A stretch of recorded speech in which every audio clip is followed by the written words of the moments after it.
Alright,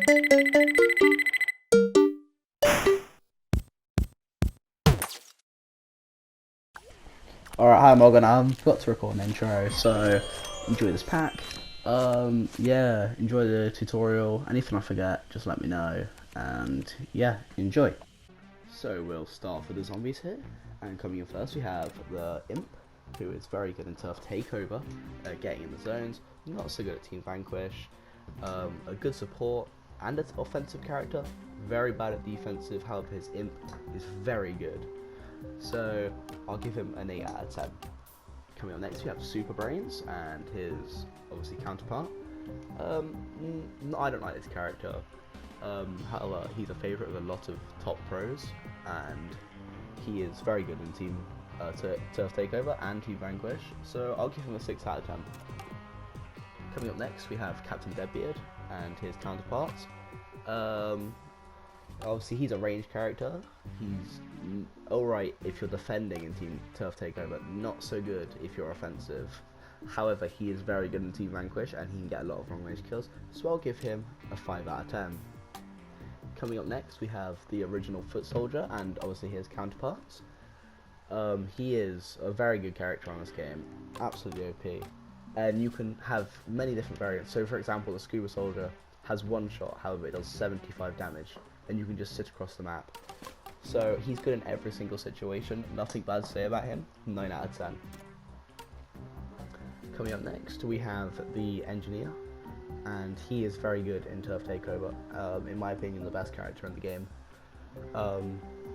Also he's very good in Team Vanquish, right? And he has to obviously be in the right situation, whereas Mechanic can shoot far. The Rosie gets in close and does tons of damage, which is why I use him in Turf Takeover. For me, he's a 10 out of 10. Next we have the Scientist, and you can't really class the Scientist as he's in all different situations. You have people like the Chemist who gets in close and just shoots really close and deals massive damage, where you have the Astronaut who can shoot from medium range and still deal good damage.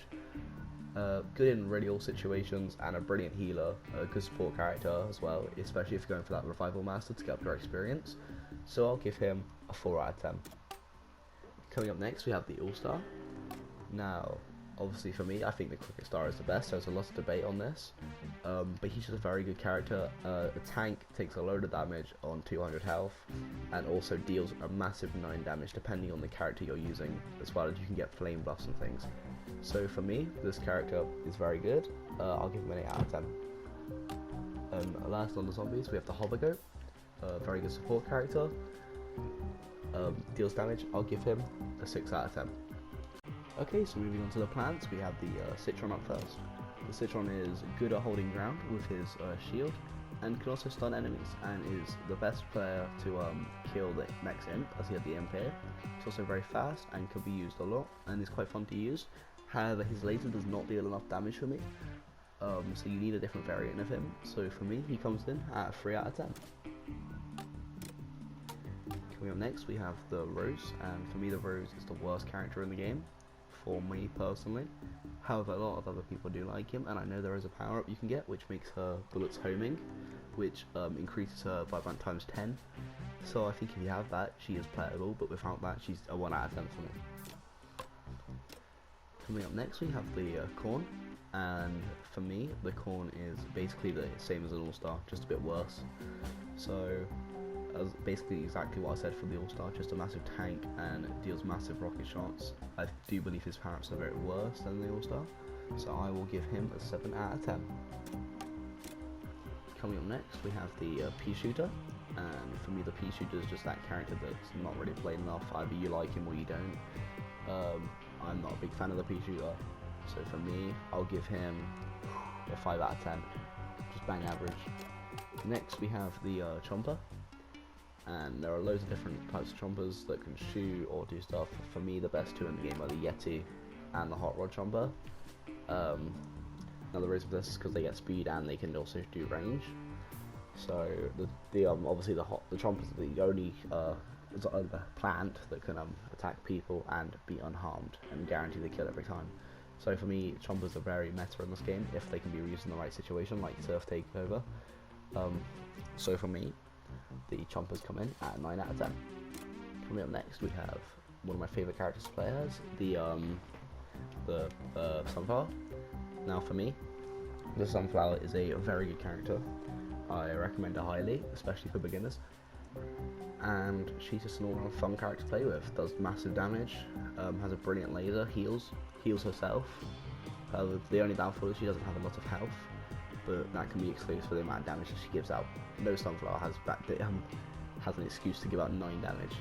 So for me, she comes in at an 8 out of 10. Coming next, we have the sniper of the group, the Cactus. Now the Cactus has obviously many different. So for example, the Zen deals more damage than the basic. And for me that's obviously a good thing, as it rewards people for playing more. So for me, the Cactus basically exactly as I said, it's a pirate, just a little bit better, and also has a ranged. Same as the pirate, well, I think the range of this one is better. So as I gave the pirate a 5 out of 10, I think I'm going to give this one a 7 out of 10. And finally, we have the Torchwood. Now, Torchwood is basically the all-star on crack. He's just a massive tank coming in at 260 health, deals massive damage at 10, has abilities that basically make you a walking minigun, breathes fire, protects himself, and just looks really cool. The only downfall is he's slow as hell, and people do like to gang up on you as they are afraid. So for me, I'll come in with this character as a 7 out of 10. Okay, so now let's go through the sticker shop. So the first sticker is the Minions Booster Pack.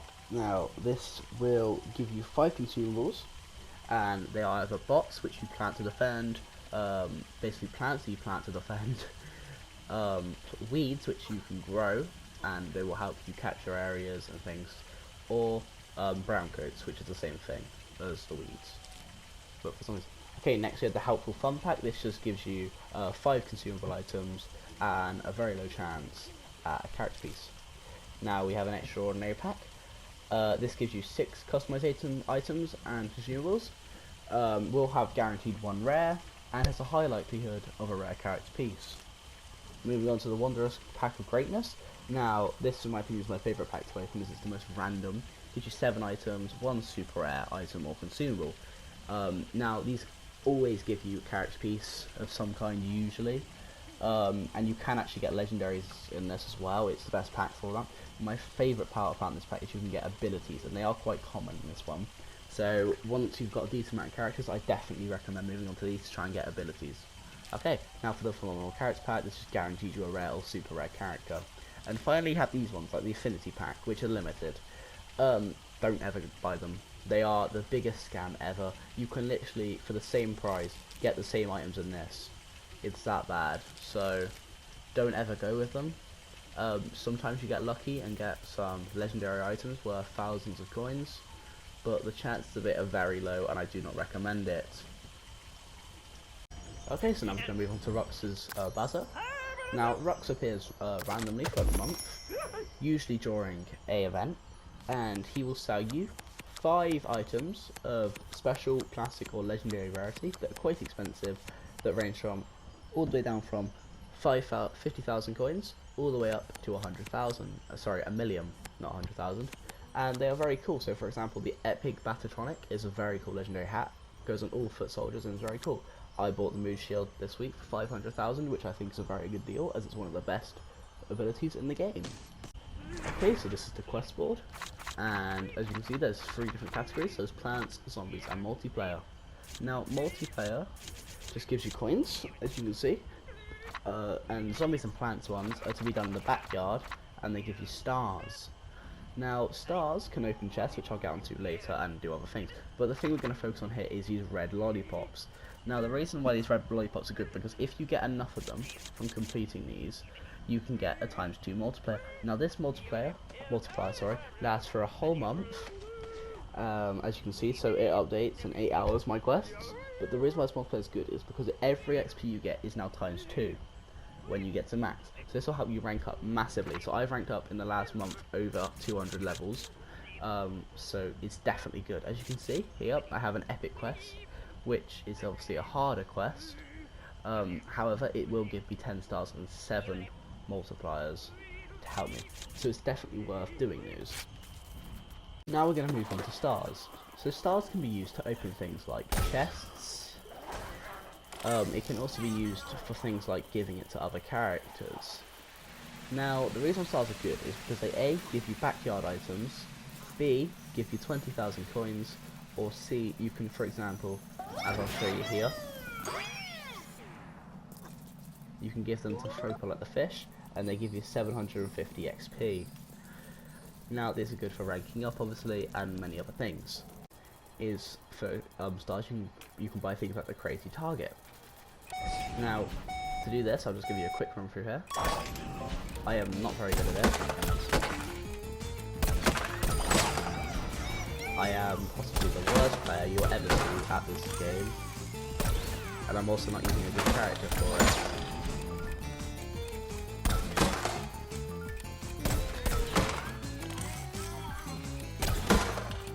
I've already lost.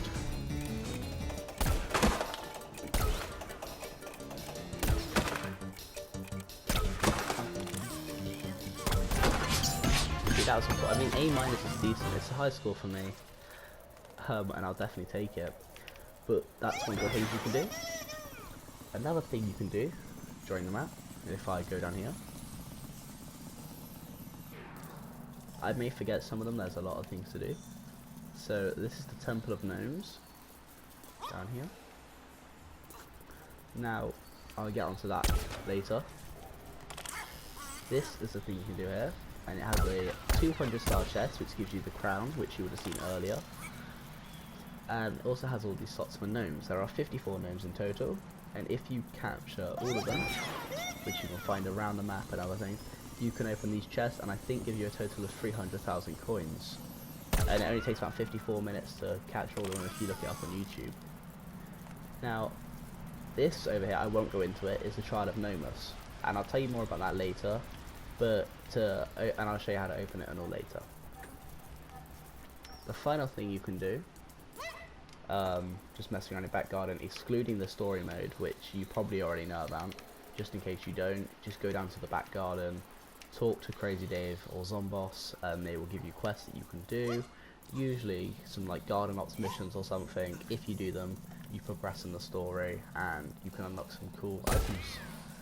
But the final thing you can do, and you can go to this now and get yourself some cool consumables and coins, is if you go down here, and I'll also show you a glitch at the end of this video, is you won't be able to go down here because it's locked, so I'll show you how to get into it now.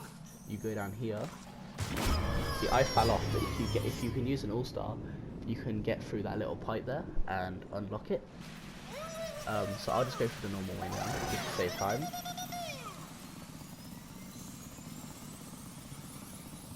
So yeah, just through that pipe there and you'll get to the same place here, and then make sure you shoot the button on your way out to unlock this room here. So there's the button that you have to shoot to unlock it. Is you come down here and there will just be 3 chests for you, which usually give you some backyard items and I think 50,000 coins. So that's definitely a cool thing you can do. Okay, so this is the Town Hall, which opens up once every Thursday. This is the portal, which you play, and you get about 9 rainbow stars, as you can see in the top corner, for winning. I have 0 currently, because I haven't been playing. This is the bird, ignore him, don't ever do him, he's a massive rip-off. Here, there is a key usually. I've already done this key, so it won't show for me, but it's 25 normal gold stars, and it unlocks that door which had the portal to the Trial of Gnomus. There's a sticker shop over here as well. Now these are the chests, the important part. This one's 10, ignore it. This one's 30, ignore it. Never do them. This one here is 10. Oh, sorry, 50, not 10. And it has a possibility of giving you 1 of 4 keys. Now these keys are important because they open up the doors to the Trial of Gnomus, which I will maybe give you a demonstration earlier, depending on if I want to put myself through that torture. And these trials are important because they give you rewards. And after every trial there is a boss battle. Now once you complete all these boss battles, you can unlock the Gnome King boss battle, and once you beat that, there is 2 chests which are locked behind rainbow stars, which give you Torchwood and Goat 3000, which I showed you earlier during the character picks. I'm going to show you this bonus mode, which you can do once you've completed the story for either character. It doesn't particularly matter. So all you do is go down here, and you see these computers here. this is, I'll only give you a quick rundown. I won't actually properly do it, but I mean I will give it a go. So you get to play as like a dinosaur, and it's pretty cool. It's definitely fun and also quite challenging. So I'm just gonna fail on the first round on purpose, but you get coins for it. It's usually about the same if you do well, the turf takes over, and it has a really cool sound effect. So I'll just let you listen to this in a minute.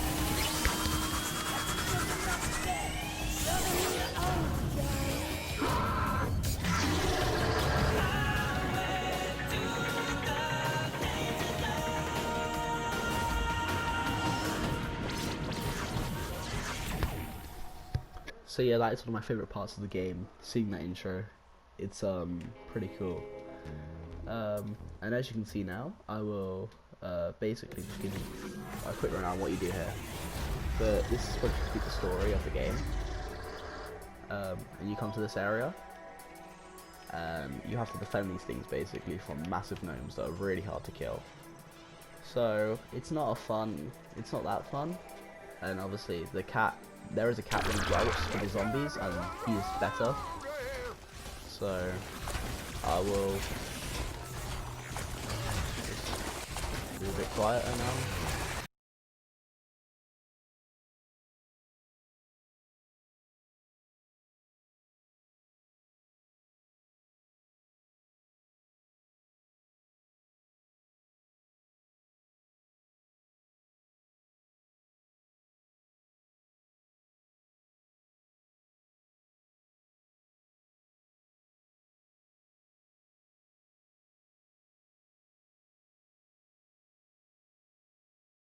And now you'll see the reward we get. So it won't be good because I did awfully. I didn't actually try.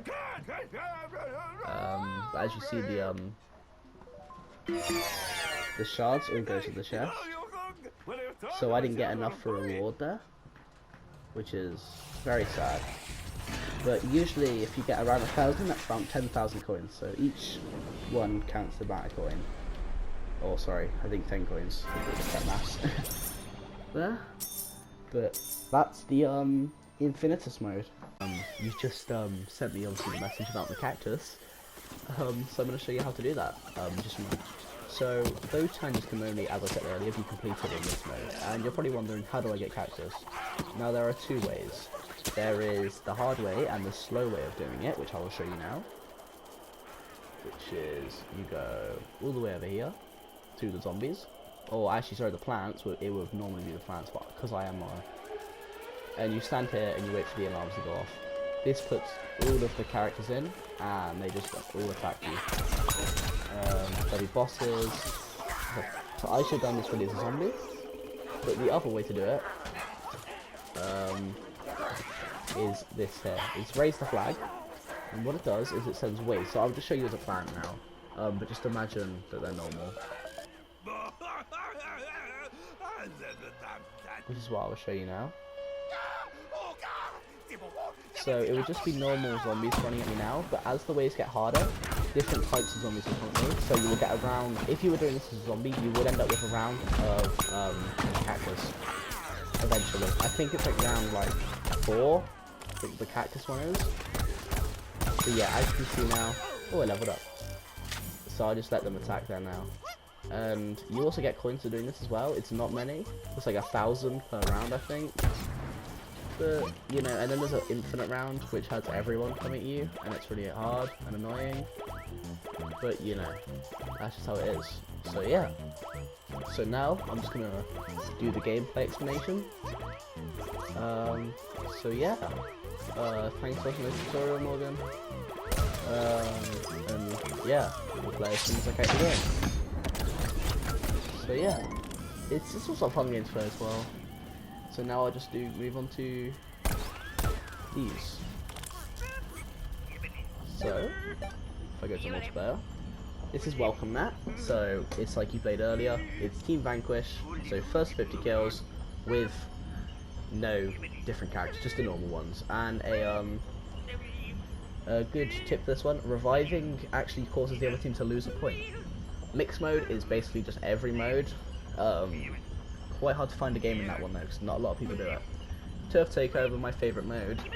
Basically, it's there will be gameplay at the end, but it's just a map and it's ever expanding after you take over, and it also gives you the most coins. Team Vanquish, the most popular mode, first 50 kills, same as Welcome Map with different characters. Gnome Bomb doesn't work on PlayStation anymore, but yeah, it works on Xbox, I know, and it's basically just plant a bomb at a different location, first to destroy the 3 locations, win. Suburbanation, basically, what's the game on COD? I can't think of it now, but it's, I think it's Capture the Flag. Or, no. It's the one where you capture the locations and hold them for as long as possible. It's that mode, basically. Vanquish confirmed, basically the same as COD. First to 50, but you gotta get the orbs. And that's all of them. So, enjoy the gameplay. I kind of pop off in it. And yeah. Good luck doing well.